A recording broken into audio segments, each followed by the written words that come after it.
بس وبعد كده نبتدي نتكلم. احنا هنفضل في المسرحية دي لحد امتى يا بندق محمد؟ كل سنة وانت طيب يا بندق.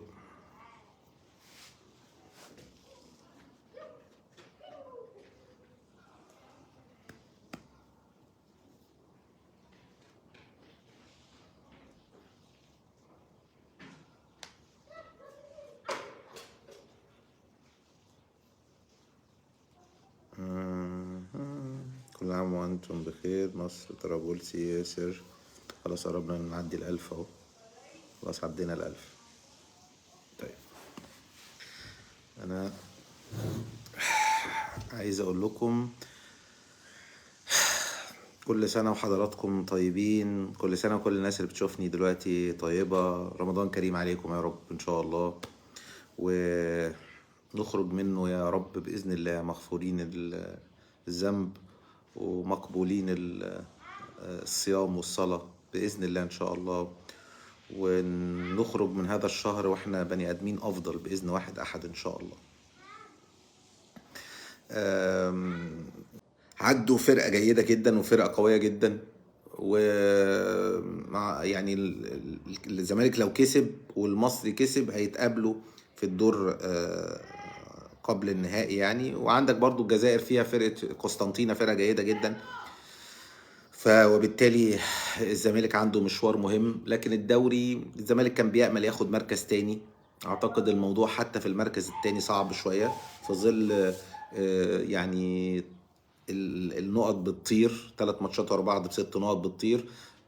يعني هنقعد جدل بقى نتكلم على التحكيم والحكام والحاجات دي والاخطاء التحكيميه دي، لكن في النهايه على ارض الواقع الزمالك عنده البوينتس دي النقط دي، وبالتالي لازم الزمالك يركز اكتر على انه يبني فرقته، ياخد بطوله السنه دي او بطولتين، وبعد كده يبتدي السنه الجايه يكون دفع كل اللي عليه وابتدي يقف على حيله، يشوف موضوع زيزو وعبد الله السعيد، اللعيبه اللي هتجدد الموسم الجديد، عمر جابر، ويبتدي يشتغل على الملف دوت عشان السنه الجايه الزمالك يخش نضيف بقى، نضيف من معلوش مديونيات، يجيب سكواد قوي مع اللعيبه اللي موجوده، اللعيبه اللي ملهاش لازمه تمشي.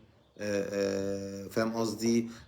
زيزو بقى يكون جدد او رحل عن الفريق، يعني يبقى في ستابيليتي كده وثبات لفريق الزمالك في كل حاجه، في كل المواضيع، يعني المواضيع الماليه، السكواد، الفريق، الجهاز الفني كده، يعني ان شاء الله باذن الله. ده بالنسبه لنادي الزمالك. على فكره ناصر منسي بنسبه كبيره قد يكون متواجد في منتخب مصر مع الكابتن حسام حسن. انا هحاول يا جماعه اطلع من الشمس دي عشان عايز اشوفكم كده شويه كده. انا كده احسن.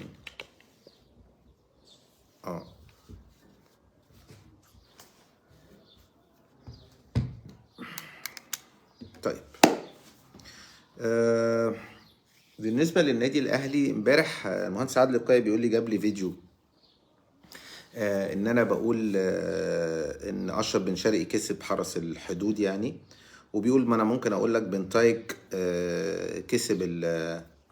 كسب الاهلي يعني.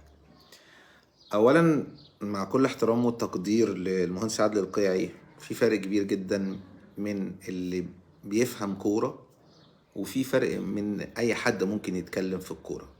يا باشمهندس عدلي، ماتش الاهلي بن طايق جاب جون بعد 2 أو 41 لمس باص بدون قطع الكوره، ولفت على كل اللعيبه، وبن طايق جاب جون في الاخر وخد مان اوف ذا ماتش واحسن لاعب في المباراه. اما مباراه حرس الحدود فكان كل لعيبه النادي الاهلي خارج النطاق الخدمه. حسين الشحات كان وحش، امام عاشور كان وحش، وسام ابو علي كان وحش، جراديشار كان بيحاول شويه وشويه، كريم الدبيس كان وحش، محمد هاني كان وحش، يعني يعني لدرجه ان هو لعب مصطفى العش عشان اشرف داري كان وحش، وهاتي يعني فاهم.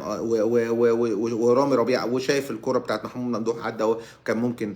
وبالتالي اللي غير شكل فرقه النادي الاهلي بنزوله، وهو اللي صنع الفارق وهو اللي صنع الخطوره من ساعه نزوله، هو اشرف بن شرقي، واللي جاب الجون في الوقت الضايع هو اشرف بن شرقي. اما اقول ان اشرف بن شرقي كسب حرس الحدود، ده مش معناها تقليل من الاهلي او ان الاهلي هو اشرف بن شرقي، لا خالص.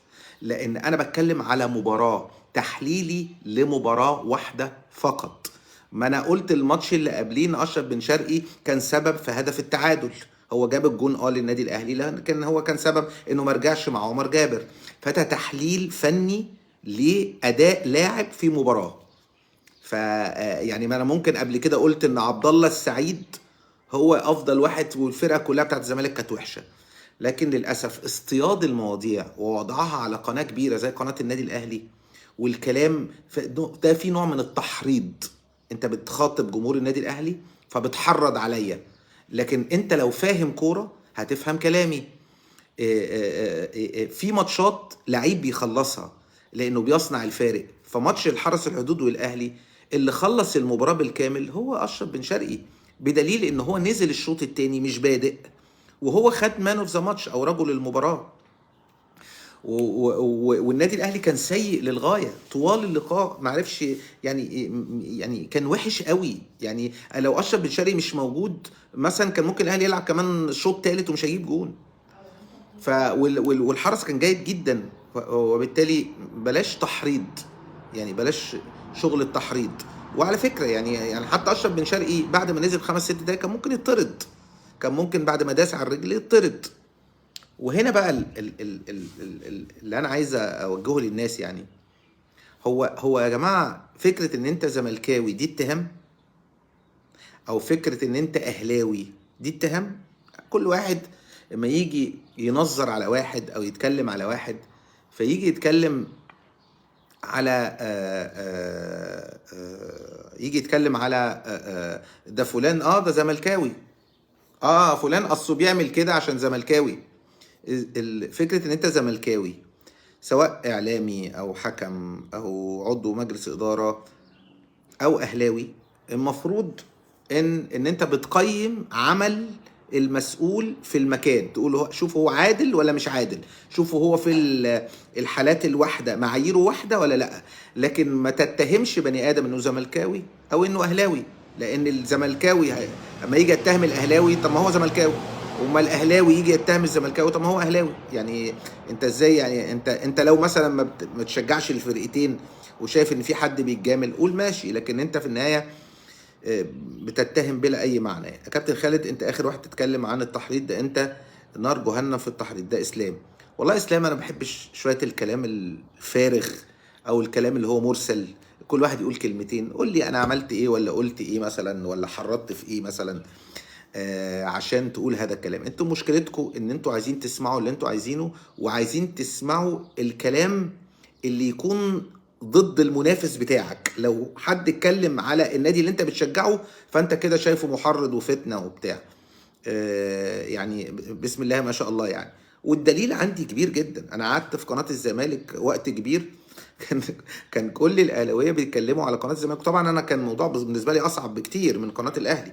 انا كان عندي المستشار مرتضى منصور، وانت عارفين بقى راجل منفعل وراجل بيخش على التليفون وممكن يتكلم بالساعه على التليفون، وفي النهايه هو رئيس مجلس الاداره وهو المسؤول عن القناه ورئيس القناه. لكن النهارده دلوقتي الناحيه الثانيه مثلا قناه الاهلي ما فيهاش كابتن محمود خطيب، ما بيخشش ومش منفعل وكل حاجه، لكن شوف قناه الاهلي بتعمل ايه دلوقتي، وشوف توجه اكبر اعلامي في مصر دلوقتي الناس بتتهمه بايه، وهو كان في قناه عامه قبليها. ف يعني بلاش الشغل ده. الحكام شغاله الله ينور.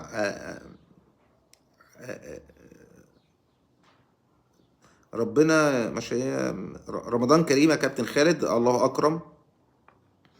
الحرس كان كويس بس معظم الماتش دفاع، وما ينفعش تدافع اكثر من 90% من الماتش، اكيد هتستقبل.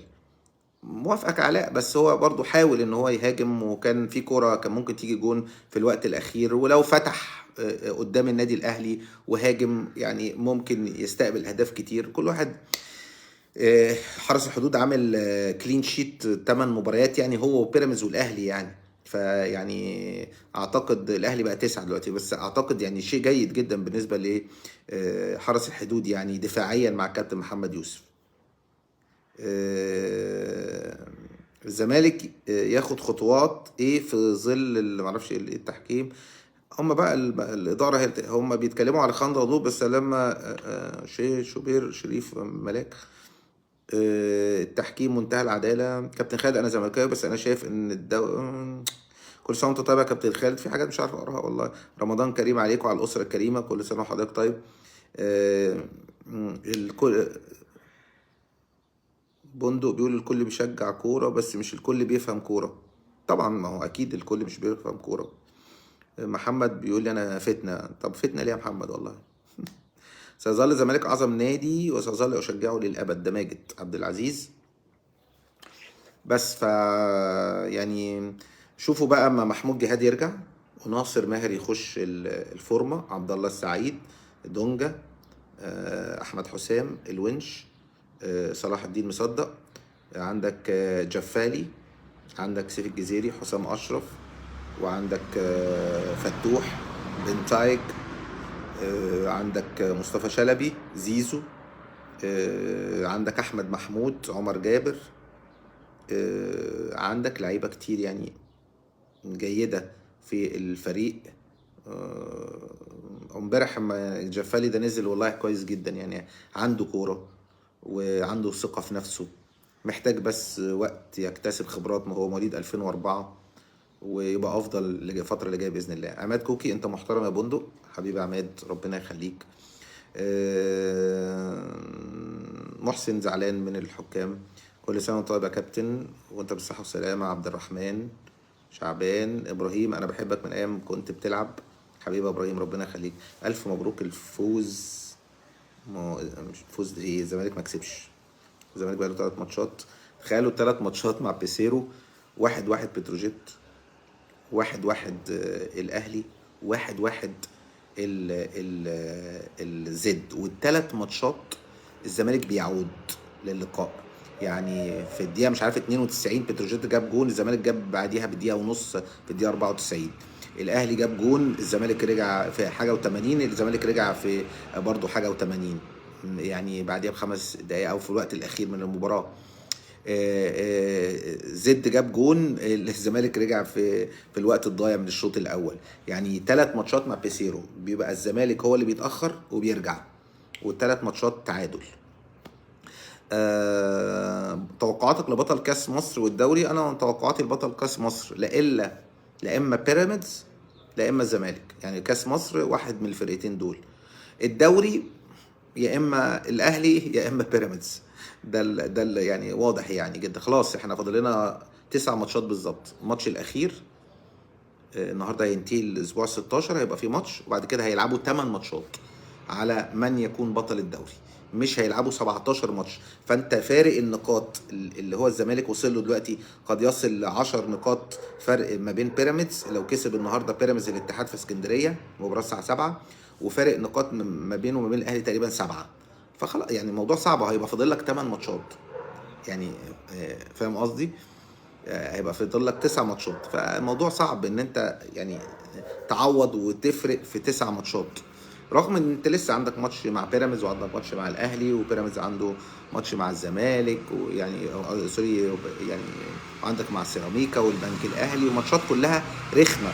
وتلاقي كل الفرق دلوقتي شبه بعض ومفيش حد ضامن. الاهلي مش ضامن يكسب اي مباراه ولا الزمالك ولا بيراميدز. يعني حتى النهارده بيراميدز اخر ماتشين كان وحش جدا وكسب في بصعوبه 1-0 على الفرقتين. النهارده ماتش صعب جدا على بيراميدز لان الملعب مش هيساعدهم في المهاره بتاعتهم ونقل الكوره، بجانب ايضا ان اتحاد سكندري في عرض اي نقطه، بجانب ايضا ان اخر ماتشين المستوى في تراجع بالنسبه لبيراميدز. ونتمنى يكون التحكيم عادل النهارده في المباريات يعني. ابنك ربنا بيحبه عشان طلع اهلاوي، ده حماده حسن. على فكره ابني يعني ان شاء الله ربنا يحبه يعني، بس انا ما عنديش ولا لعيب ولا ابن اهلاوي يعني. يعني اللي كان مره طلع معاه في فيديو ده يوسف، وكان بيقول انتوا كسوت بيهزر. هو كان بيهزر فالناس افتكرت ان هو اهلاوي لكن هو مش اهلاوي. هي بس دينا هي الاهلاويه، دينا مراتي هي الاهلاويه. بحبك يا كابتن خالد. بتقول الحق طبعا، مستحيل الاهلي يخسر ماتشين. السفير يعني الدوري راح يعني هو ده طبعا. الزمالك مش هياخد دوري السنه دي، الاقرب ليه بيراميدز والاهلي، او الاهلي وبيراميدز. ولو عايز حق ربنا الاقرب ليه الاهلي، ثم الاهلي، ثم بيراميدز. على فكره بس في كلام السنه دي ان 3 فرق من الدول الكبرى تروح دوري الابطال. يعني في كلام ان الاتحاد الافريقي قد يتخذ قرار ان مصر وتونس والجزائر والمغرب طبعا، ال4 فرق دول قد يكون معاهم سان داونز جنوب افريقيا. يعني في 5 أو 6 دول ممكن يعملوا زي دوري ابطال اوروبا كده، ياخدوا منهم 3 فرق عايزين يقووا البطولة اكتر واكتر، عايزين يقووها اكتر. تخيل دوري الابطال مثلا في الاهلي والزمالك وبيراميدز في دوري الابطال، والناحيه التانيه في الوداد والرجاء والجيش مثلا، والناحيه التانيه في اتحاد العاصمه وشباب بلوزداد مثلا وقسطنطينه او مولوديه الجزائر. وعندك مثلا في تونس الترجي ومثلا والنجم الساحلي والصفاقسي مثلا يعني. الوضع هيختلف يعني، بجانب المريخ والهلال وبجانب سان داونز بقى واورلاندو وفرقة تالتة معاهم من جنوب افريقيا ومازيمبي. ويعني هتلاقوا البطولة حلوت، بدل في ماتشات في فرق كتيرة بتخش ملهاش أي قيمة. يعني ممكن الفرق اللي هي تخش دي تخش في دور ال 64، والفرق اللي وحشة تطلع في دور ال 32، الفرق اللي وحشة تطلع، ونعمل دوري مجموعات قوي تحس بماتشات ليها قيمة. الاتحاد الأوروبي عمل نظام مختلف للشامبيونز ليج، خلى البطولة قوية جدا جدا وأفضل يعني. آم، آم، ما تتكلموا على التحكيم بشدة شوية وبلاش مياعة. أحمد، أنت بتشتغل في مؤسسة كبرى وعندك مؤسسة كبيرة اسمها الهيئة الوطنية للإعلام، اتخذت قرار بعدم إلغاء فقرة التحكيم. كمان وجهت الناس في الاستوديوهات يعني ان هم ما يتكلموش على التحكيم عشان ما يحصلش نوع من الفتنه او التعصب يعني. واحنا تحت بوتقه ومنظومه لازم كلنا نمشي وراها ونمشي معاها يعني. اللي ممكن يحلل ويتكلم ويستفيض هي السوشيال ميديا. انظف اعلامي في العالم بندق قلبي بودي اسد الزمالك، كل سنه وانت طيب. واجمد نجمه في مصر حبيبي يا بودي، والله يعني انا راجل غلبان. وحضرتك مع احترامي لحضرتك، هل لم يجامل الزمالك في الدوري هذا الموسم من التحكيم؟ انا مش عايز اتكلم عن التحكيم لان الناس هتزعل. فيعني كل الناس بتتفرج على الكوره، وكل الناس شايفه الحالات من اول الموسم لغايه دلوقتي. الحالات الجدليه كل الناس شايفاها، وكل الناس شايفه مين طلع بيانات ومين ما طلعش بيانات، ومين رد على البيانات ومين ما ردش على البيانات فانا مش عايز اتكلم في القصه دي. انت انضف اعلامي موجود في مصر، ده اكرم حبيبي. اكرم ربنا يكرمك يا حبيبي، وشكرا جزيلا ليك. للاسف بيراميدز خد مكان الزمالك مانو، ودي حقيقه لغايه دلوقتي خد مكان الزمالك في الترتيب، لكن ما خدش مكان الزمالك في القيمه. يعني الزمالك تاريخ واسم كبير واكتر من 100 سنه. لكن في نفس الوقت يعني الزمالك هيرجع يعني قولا واحدا، لان القصه هي قصه فلوس يا جماعه. احنا في زمن الفلوس. بيراميدز معاه فلوس، وبيراميدز ما عندوش اي لعبه. يعني ما عمرك شفت بيراميدز في الباسكت، ولا بيراميدز في الطايره، ولا بيراميدز في اليد، ولا بيراميدز في اي لعبه؟ بيراميدز فريق بيصرف كل فلوسه واستثماراته الاماراتيه على فرقه الكوره. تخيلوا نادي الزمالك ده بقيمته دي، بجماهيريته دي، ما عندوش لعبة في النادي كله غير الكورة. او الاهلي نفس القصة، ما عندوش لعبة غير الكورة. هيبقى الاهلي من اغنى الاغنياء، الزمالك من اغنى الاغنياء. لكن زي ما انا قلت لكم، الزمالك في طريقه انه يكون نادي غني جدا ان شاء الله. هما خدوا التراخيص انه هيبنوا نادي في 6 اكتوبر، وجنب النادي خدوا 100,000 متر وخدوا تراخيصها انها تكون استثماريه. هيعملوا فيها ايه؟ هيعملوا استاد للزمالك، وفي نفس الوقت الاستاد ده، افرض مثلا انا جاي الاستاد ده ومعايا مراتي وعيالي، ومراتي وعيالي ما بيحبوش الكوره مثلا او بيزهقوا او وات ايفر، او عندي عيل من العيال بيحب الكوره والباقي لا. فهيعملوا مول جنب الاستاد، وهيعملوا مكاتب اداريه، وهيعملوا محلات اكل وكده، كل الحاجات دي. وهيعملوا مشروع ونادي قوي جدا. على الحاجات دي كلها تتباع هتجيب مليارات الفلوس للنادي. وانا قلت لكم اللي هيعمل ده الاستاذ محمود الجمال. الاستاذ محمود الجمال ده اللي هو صاحب كومباوند وشركات كبيره جدا، ومنها نيو جيزه، كومباوند نيو جيزه، وعنده حاجات في الساحل كبيره جدا جدا. فهو المشروع دلوقتي ودراسه الجدوى شغالين عليها، وهيبتدوا ينفذوا ده مع نهايه دراسه الجدوى ان شاء الله. ويقال ان الموضوع ده قد يبدا في الزمالك مع بدايه موسم جديد، يعني على شهر 8 9 هتكون البدايات، وهتكون مرحله البيع والفلوس تيجي وكده. يعني ان شاء الله نتمنى ان الزمالك يكون غني والاهلي غني وبيراميدز، ونتمنى يكون في منافسه قويه، منافسه حلوه، منافسه شرسه، يكون فيها التنافس قوي جدا، مش تنافس على السوشيال ميديا. في كمان يا جماعه عايز اقول حاجه بس، من يعني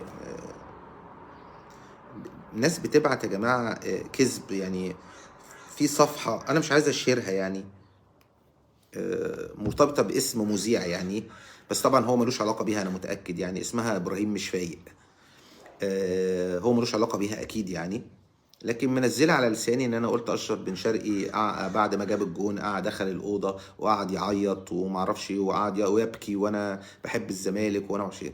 فالناس دي يا جماعه، الناس دي قايمه على مرحله الكذب، ناس افاقين كذابين، اللي مش همهم خالص المصداقيه. بيقول على لسانك حاجات ما حصلتش عشان يعني ايه يعمل آه، بيحرض عليك. الصفحات دي محرضة. فالصفحات دي بتبقى الغاية منها هي الانتشار، الغاية منها هي ان الصفحة يكون عليها تواصل، والمكاسب المادية اللي ممكن يكسبوها، او لجان بتبقى موجهة ناحية ناس معينة، عشان يعني وتخش على الصفحة تلاقي كل التعليقات مصدقة الكلام وبتشتم في العبد لله، او بتشتم الشخص اللي بيفتروا عليه. فاتمنى ان الناس اللي بتتفرج عليه ما تروحش الصفحات. للاسف انا ما كنتش عايز اقول اسمها، بس لازم اقول لان كاتبين كلام كذب، ومش دي مش اول مرة. وانا ساعات بخش على الصفحات دي واكتب عشان ابين للناس ان كل الكلام اللي هي بتقوله ده كلام كذب، وكذب، شويه كذابين وافاقين يقعدوا ينزلوا عناوين رنانه وكلها كذب في كذب، وكلها فيك، وكلها مضروبه، وهو عارف انها مضروبه. فتخيل ما واحد عارف ان الكلام ده مضروب وينزله. يعني الراجل ده ولا عنده اخلاق ولا تربيه ولا عنده اي مثل، ولا تفرق معاه المصداقيه، ولا تفرق معاه اي حاجه. هو راجل تارجت بتاعه حاجه معينه، ان هو عايز يكسب من ورا الصفحه، ان هو عايز يعمل انتشار للصفحه حتى لو كذب، حتى لو افترى. وتلاقيه منزل خبر ورمضان بكره مثلا كمان، يعني تلاقيه منزل خبر رمضان بكره، ولا فارق معاه ولا دين ولا اي حاجه، ولا اخلاق ولا اي حاجه. كلهم عندهم الموضوع معدوم يعني. او الزمالك اول نادي طلع بيان مصطفى، لا اعتقد اول نادي طلع بيان كان الاهلي قبل ما يلعب. يعني كان بعد تقريبا ماتش البنك الاهلي والزمالك الاهلي طلع بيان على ما اعتقد يعني. اعزمني مره في رمضان على الفطار يا بندق. كريم ماشي يا كريم، يا سلام. ان شاء الله ربنا، هو رمضان بيحب العزومات ورمضان بيحب اللمه. اتمنى ترد على تعليقي اللي فوق. محمود احمد، ما انا ما اعرفش اللي فوق يا محمد، انا مش هقعد اركز مع كل الناس. يعني انا دي حقيقه، اشرف بن شرقي بيعشق الزمالك. لا، اشرف بن شرقي محترم. يعني اشرف بن شرقي محترم. يعني اشرف بن شرقي ولا راح غنى قال لك البت بيضه بتتضايق، ولا راح مسك بالونه بيضه وحطها تحت رجليه. يعني امام عاشور هو اللي بيعمل كده في نفسه. انا قلت في البرنامج ان غلط ان يتم يتشتم هو ولا زوجته الفاضله. على فكره يعني حماه حبيبي وصاحبي جدا جدا، محمد حافظ صاحبي جدا، واخوات زوجة امام عاشور اصدقائي وحبايبي وعشرة عمر وناس جميلة وبحبها وبحترمها. بس انا قصدي ان امام ما يدخلش نفسه في البوتقة دي، ويركز في الكورة اكتر. يعني اشرف بن شرقي اما راح اعتذر، حد من جمهور الزمالك شتمه؟ اما دخل مع كابتن شوبير وقال لك هدين بالفضل طول حياتي للجمهور ده، ليه فضل كبير عليا. راجل محترم، ولا جمهور الاهلي اتضايق منه، ولا جمهور الزمالك اتضايق منه، ولا جمهور الزمالك عمره يشتمه. راح جاب جون في الزمالك ما رضاش يحتفل، راح ربنا كرمه اكتر واكتر، راح جاب جون في الدقيقه 93 كان الهدف الوحيد اللي جاب 3 نقط للاهلي. يا جماعه طول ما انت ماشي صح ربنا هيكرمك. ممكن ربنا يكرمك فتره من الفترات، لكن مش هيكرمك على طول لو انت ماشي غلط. وانا بنصح امام عاشور ونصحته اكتر من مره. امام عاشور لعيب كويس جدا، لعيب مهاري عنده كل الامكانيات اللي تخليه في حته تانية. شويط، بيشوط برجله اليمين والشمال، بيلعب برجله اليمين والشمال، بيرقص، سريع، بيدافع، بيهاجم، واحد على واحد، بيعدي، بيلعب بدماغه، عنده كل المهاره. يعني عنده بدنيا واقف على رجليه. يعني كل حاجه حلوه في امام. فركز وخد بالك يا امام. اشرف بن شرقي ابتدى هو يجي، هياخد منك النجوميه. كان كهربا قبل ما انت تيجي، كان كهربا هو النجوميه. اما جيت خدت النجوميه من كهربا وبعد كده وسام. فركز في الكوره، الكوره تنافس طول الوقت. ولسه جاي تريزيجيه، جاي لعيبه جامده يعني، واحمد عبد القادر ولعيبه كويسه جدا جايه راجعه النادي الاهلي، واليو ديانج لو رجع. لعيبه كويسه جدا جدا. النادي الاهلي عنده فرقه تقيله على فكره يعني. وقد يكون اللي اسعد الزملكاويه ان الاهلي عنده فرقه تقيله، وانه الزمالك بعد ما كان مغلوب رجع وتعادل مع الزمالك رغم النقص العددي ورغم ان فرق السكواد الكبير ورغم كميه المشاكل الموجوده، لكن الزمالك رجع يعني. المصري بيحبك، كل سنه والاسره الكريمه طيبه بخير. مبروك يا محمد لبورسعيد، ومبروك للمصري الفوز امس على سموحه بنتيجه 3-0. اعتقد النهارده هيتم الاعلان عن رحيل كابتن احمد سامي ومجيء كابتن ايمن الرمادي. في كلام يعني انه يجي كابتن ايمن الرمادي يجي مكان احمد سامي بسبب سوء النتائج سموحه الفتره الاخيره او في هذا الموسم يعني بالذات. طيب، اشوف وشكم بخير. احنا برنامجنا ان شاء الله استاد المحور هيكون هيبتدي يوم الاحد، وهيكون من 11 ل 12. هتبقى ساعة واحدة بس في رمضان ان شاء الله، من 11 ل 12.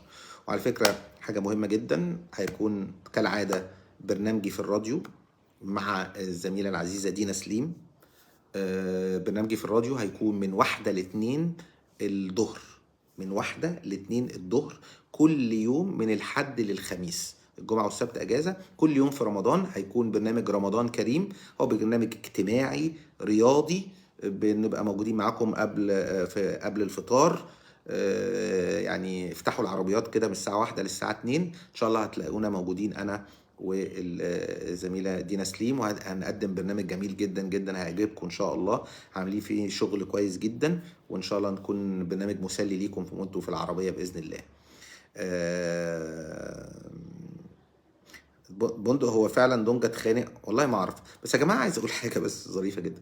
اللعيبه كلها بتتخانق على فكره ويقفشوا على بعض. ده حتى في التمرين لما بنيجي نخش على بعض، انت لو بتلعب في تقسيمه مع اصحابك والحكم موجود او ما اعرفش، او واحد دخل عليك جامد شويه، بتقعدوا تزعقوا وانتوا انتيم واصحاب. فالكوره كده، هي الكوره اختلاف وخناق وبتاع، وما تزعلش وما اعرفش ايه وبتاع، ويا عم خش بالراحه يعني فاهم. والله الكوره فاول يعني. هي الكوره كده. الكوره كده سواء على المستوى الاحترافي او حتى في مراكز الشباب او حتى في الشارع او حتى في النادي او حتى واحنا بنأجر. يعني هي الكوره كده. آم، آه، رايح فين يا بندق؟ انا خلاص بقى كفايه كده. انا طولت عليكم يعني. اتكلم على الاسماعيلي. الاسماعيلي يا جماعه للاسف انا من وجهه نظري لابد من تغيير مجلس الاداره، ولابد من حلول جذريه. لان الاسماعيلي اكتر موسم معرض فيه للخطر النزول هو هذا الموسم. مفيش فرقه. والقصه يا جماعه مش مدرب، والله القصه ما مدرب، قصه امكانيات لعيبه. لان الاسماعيلي حتى وهو على ارضه ووسط جماهيره مش عارف يكسب. اخرها اتغلب من فاركو 2-0 في 3 4 دقايق. لعيبه بلا خبرات.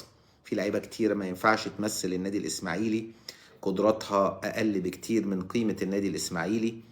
مجلس الاداره كله متخانق مع بعض. لسه عضو مجلس اداره مقدم استقالته. فالموضوع يا جماعه انا بزعل جدا على النادي الاسماعيلي بصراحه يعني. ايه رايك في التحكيم في ماتش الزمالك؟ ورد. انا قلت رايي في بدايه اللايف. خش على بدايه اللايف وانت تعرف ان شاء الله. ان شاء الله باذن الله الاسماعيلي يرجع باذن الله السنه الجايه، نشوف حلول جذريه يعني.